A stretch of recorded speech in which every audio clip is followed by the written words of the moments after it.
watch this video. If you haven't already, don't forget to subscribe to my channel for new punk rock videos every week and tap the bell to get notified when new videos drop.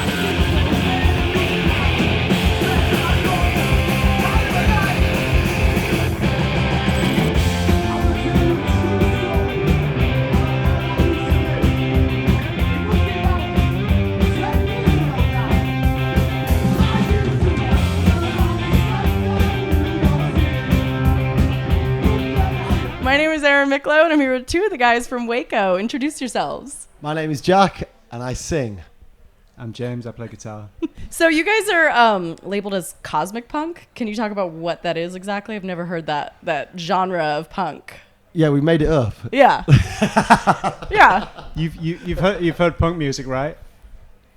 and you've been to like planetariums, I imagine. And Looked at the stars. Yeah. Yeah, there's a big one in LA, a really famous one called the Griffith Observatory.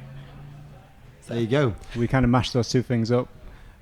Space exploration, rehabilitation. Rock spirit, absolute joy. Which is your upcoming album, your third album. That's right.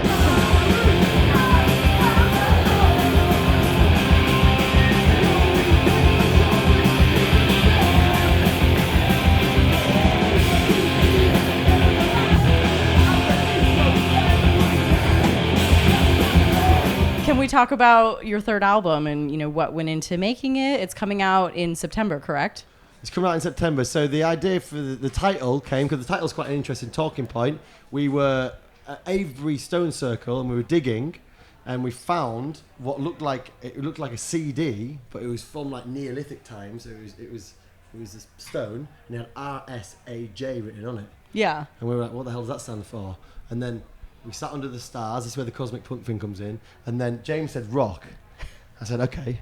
And then I said spirit. Just out of nowhere, just bam, spirit. The other lad said absolute and then joy. And that's where the album title came from. So it's actually not our album. It's actually a very ancient piece of music that we've channeled and put it onto a CD. That is cosmic punk. It's very cosmical. I love that there's a new genre of this. I always try to explain to people. It's like, in today, punk rock 2022, there are so many subgenres. So it's like there isn't just one type of punk anymore. Do you have a favorite subgenre? I mean, I like a lot of them. I like ska punk. I like melodic punk. I'm excited to see you guys and check out what the hell cosmic punk is. We like a bit of prog rock as well. This is probably the least cool thing you could ever say at a punk gig. But we like prog rock and 70s rock. So maybe there's a bit of that in there. That's Okay.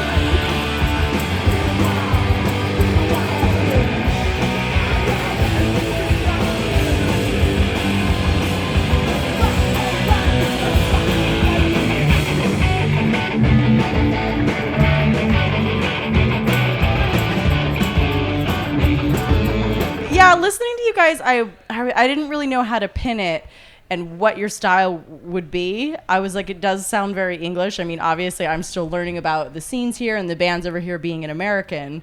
But for you guys, can you talk about some of your influences? Your musical influences? Yeah, sure. So the band kind of like argue a lot. We've been driving around the last few days and we can't seem to agree on what to listen to. So I've just taken complete control and passed the orcs like I'm in charge. So that we've got like metalheads in the band. I'm not going to name names, but we've got like big Steely Dan lover. Who else have we got? We've got one person who only listens to Yes, the prog band from the 70s and 80s, and he only listens to songs that are 25 minutes long. That's his thing. Yeah. And our driver is like a sensitive type cosmic cowboy, like rancher, isn't he? He's already kicking around today, so he only wants to listen to like Graham Parsons, Waylon Jennings, that type of like outlaw country stuff. So we have a hell of a time arguing about what to listen to. And then one of us, not naming names, Ian Crook, our new bassist, he only listens to Blink-182. Okay. Like religiously. Especially Buddha and Dude Ranch, like just the early stuff that sounds like demos. Yeah. Yeah. The shitter Blink, the better, basically.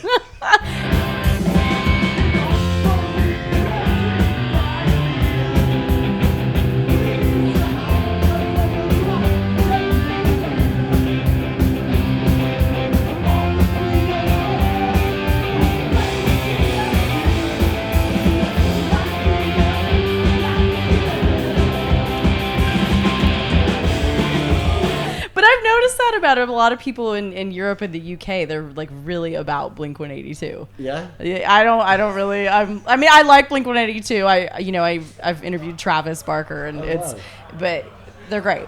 Yeah, they're great. But I've noticed that people here are like just massive fans. Interesting. Like, there you go. The venue we played last night, I looked up at the ceiling and there was a Tom DeLonge poster. Yeah. Just looking down at me while I was playing. A bit creepy. You know? yeah. But that it goes with the cosmic rock. Tom DeLonge is into all the UFOs. He was watching you. Exactly right. Exactly. So we're not the only ones doing this cosmic punk thing. He spearheaded it. So let's talk about your latest single, Barry Gibb Was My Landlord, right? Mm-hmm. I was listening to another interview you did, and it was something that, he was a Bee Gee, or it was the Bee Gees' house, or can you talk more about this? Yeah. Oh, go on. It's my house. Exactly. So let me introduce James, who's going to tell the story about the house he used to live in. Barry Gibbs, the singer, Okay. is the last remaining Bee Gee. That's what Okay. I'm gonna say. Yeah, so cultural treasure, national treasure for the UK's. And then they spent a lot of time in Australia as well. I'm digressing. So I needed a cheap place to live when I was in Manchester at university. And this apartment came up, this flat. And I kind of said, love the place, really, really affordable, cool people. And they said, okay, so did you know this is the house where the Bee Gees grew up? And I was like, that's fucking awesome. And did everything I could. I was like, please pick me. Because sometimes finding roommates is like an interview process where you want to be chosen. And I was like, please pick me, please pick me. And they said, yeah, you can move in next week. And Barry Gibb's name was on the tenancy agreement. So I signed it and it said, your landlord is Barry Gibb. It was the house where the boys all grew up.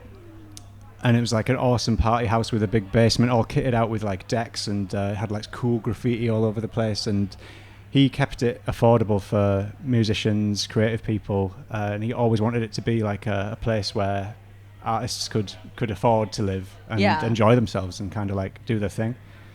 So in James's formative years, in his early 20s, he was in the house that was the spirit of disco lived in that house as well. That's pretty awesome. cool, isn't it? That is cool. That's really cool. Well, and it was like an up. artist place, right? They tried to keep the rent deliberately low, is what I heard you say in another interview. Yeah, that was the plan, and I don't think it was tightly policed in terms of like who they let in. Because when I was there, I've got to be honest, some boring housemates as well. So a couple of legends, but a couple of them were a little bit dry and boring. So. Yeah, I got told off for partying in that house. I was drinking a beer in the garden, and someone said, we need to have a chat about your behaviour. Oh. So there was a sit down, and I got told off. But at the moment, I think there's really awesome people living there. Typically, you've got like a band members living there and DJs and stuff having raves in the basement. So Yeah. it's pretty cool space. That's awesome. And we'd like to shout out directly to Barry Gibb, if you are watching. Thanks, man. Thanks for the music. You're on every guest list for the rest of our lives. You're welcome. We might see you here at Wonk Fest even. The Bee Gees are really underrated. I know they're super successful, but I think as songwriters, they are stunning. And they do like different genres on different albums. So they're like 50s kind of like rockabilly stuff. The disco is what everyone knows, but they've got some amazing like country tinged ballads and things like that. So if you haven't dived into the Bee Gees catalogue, definitely get stuck in. That would be our tip.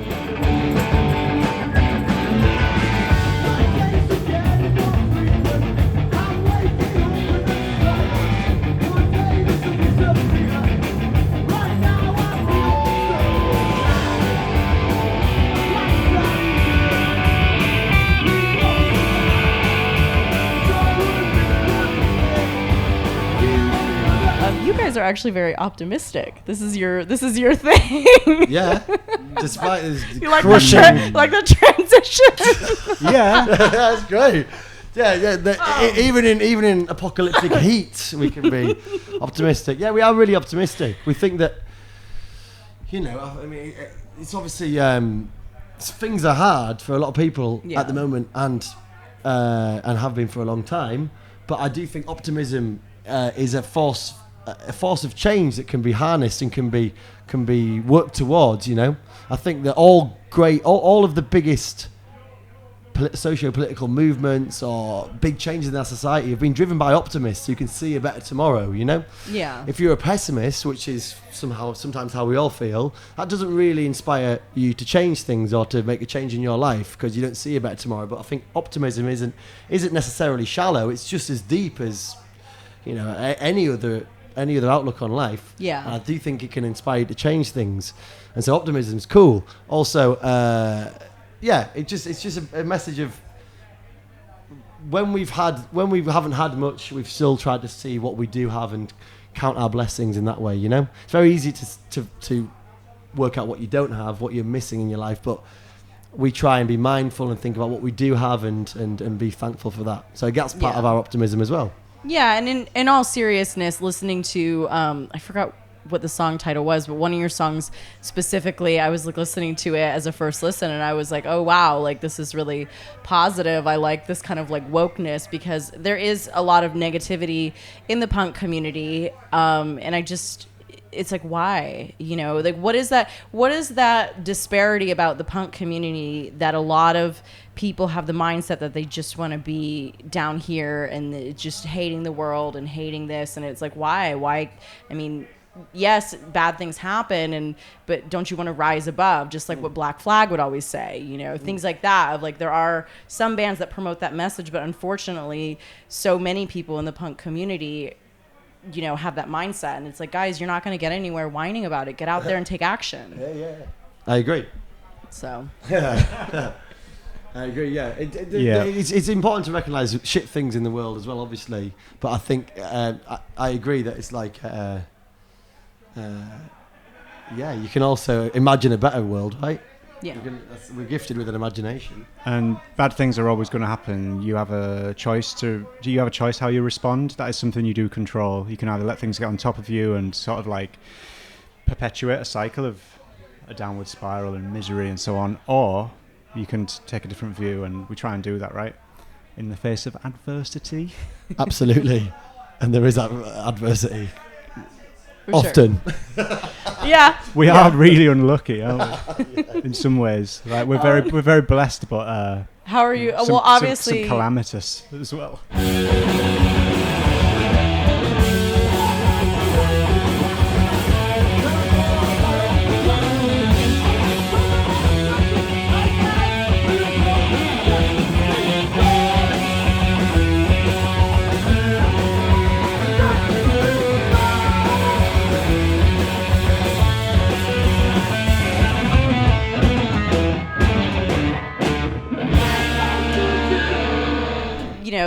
One thing that your bass player that passed, can we talk about that? I've read in interviews and your press releases that a lot of the things you do are to honor him. That's right. Yeah. Well, our bass player passed away a couple of years ago. He's called Chris Cowley. We played Wonk Fest with him a couple of times over the years, and it was tragic and sudden, and we're still kind of dealing with it. You know, it's just incredibly sad. There's no lessons to be learnt or anything. It's just sad. But we thought he would have wanted us to continue the band. He loved this band. He started it with us. You know, he built it, and so to continue it seems like we're continuing in his legacy. And we often attach a legacy to, you know, huge rock stars or film stars or whatever. But we all have a legacy, don't we? You know, it doesn't matter if you've played millions of gigs, sold millions of records, or you just do a few gigs on the punk scene. This is his legacy. This is what he's left behind. So when we play his music on stage, when we practice, when we release new music, it does feel like it's a really good way to remember him, and a really good way to kind of continue what he started, you know? Yeah. And then when we play tonight, he's going to be here. He'll be here. And when we practice, when we're in the van, he's here with us. It's a really good way to bring him back to life in that way. And I think there's going to be a lot of people in that room who will have seen Waco before, recognise Chris from those times, know Chris from like partying with him and hanging out, and there's a lot of love for Chris in the room today, so it's awesome. And that's in terms of a legacy, what more could you want, really? It's awesome. For sure. I'm so sorry that you lost him. Obviously that must be something really hard to deal with, and especially being here, the memories of that. So thank you. Yeah. Well, so talking about that, you guys have your new album coming out, and then, you know, coming up next, you do have a headlining tour in September to support the new album.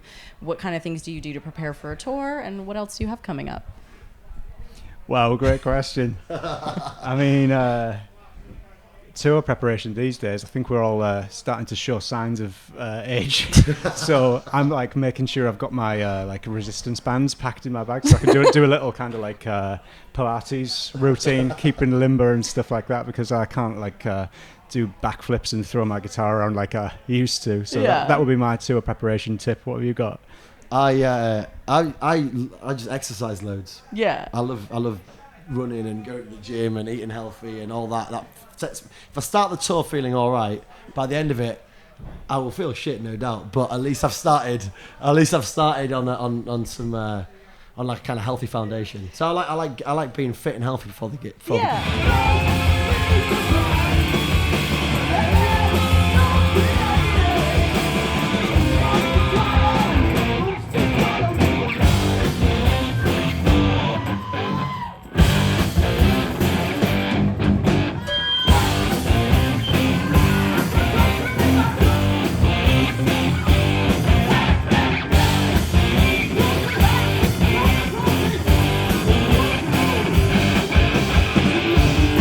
you're seeing that with more and more musicians being more open about that. And I love that, because I think it's, break down the smoke and mirrors of like, guys, touring is hard. Yeah. And to be able to do that, you need to have your body in like optimal strength. Like another musician that's a friend of mine that I interviewed, Harley Flanagan from Cro-Mags, he posts actively about his fitness regimen, because he's like, I'm 55 years old.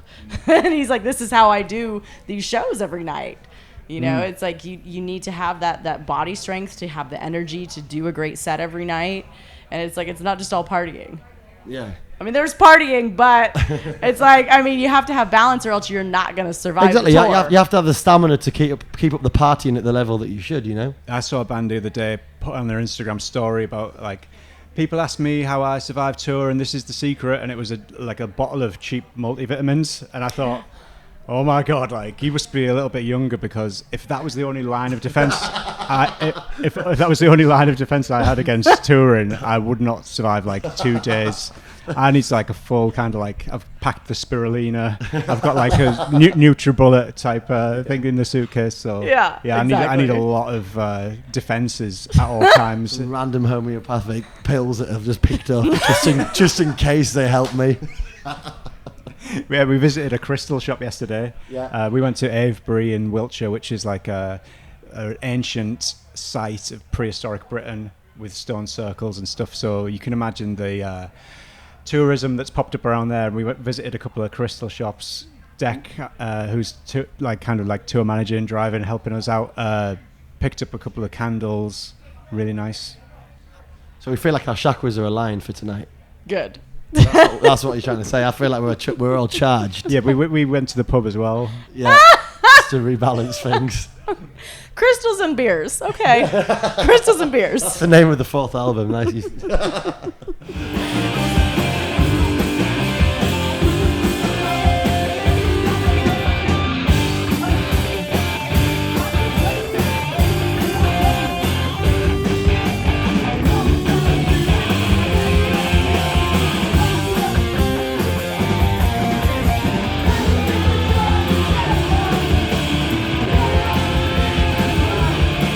So what else is coming up for the band besides the tour and the new album? Do you have anything else on the horizon? Well, do you know what? The tour is going to be epic. It's 10 days in September. You should come, definitely. We're playing all over the UK. And then we're just going to see how the album goes. I think people are going to like it. I think it's our best album. Rock Spirit, Absolute Joy. Like I said, it's not our music. It's actually ancient civilizations music. So hopefully it lands with people. And we've got loads of... after that, 2023 is going to be our year. Is that what you're supposed to say? It's going to be our year. It's going to be our year, all right? We haven't said much about the album, really. We're talking about like resistance bands and turmeric capsules and stuff, but... you have to, yeah. Well, so I did see that the studio that you guys recorded it at, you were the last band to record there because the studio flooded. Exactly. Another some kind of curse maybe following us around, or that we're just keeping ahead of, maybe. It's, it flooded. We were the last band to record there. It totally flooded. Hey, that's it, right? Monolith Studios. This is it. Big up Steve Sayers, who recorded the album. and Charlie Wilson that runs the studio. Yeah, it flooded, which is sad, obviously, but it kind of, because we were, and they had to move to a different location, and the music that we recorded was the last music to be recorded in that space, and that's what makes it kind of even more special. Yeah. You know? Yeah. Has like it's defied all the odds. If it flooded the day before, we might have lost all of the music. How did it flood? Because it was really heavy rain, wasn't it? Remember? And it was crazy rain in the UK at the time. Climate change is the answer. We could go into that. It's a different interview. Yeah, it was climate change related. I mean, I agree with climate change. It's like, why the hell was it 104 degrees here in England last week? Like, that's not normal. Yeah, that's not normal. Wild. And remember, we've got no air conditioning, so I had like a bath towel in the freezer, and I was kind of like wrapping it around me at night. I would have literally died. Like, today, it's like maybe 80 degrees here, and in this room it's like a little I would have freaking died as an American with air conditioning. I would have been like, nobody speak to me. I can't deal with it. Yeah, I couldn't deal either, to be fair. No, that is just completely unreasonable. The times in Los Angeles when it gets to that weather, no.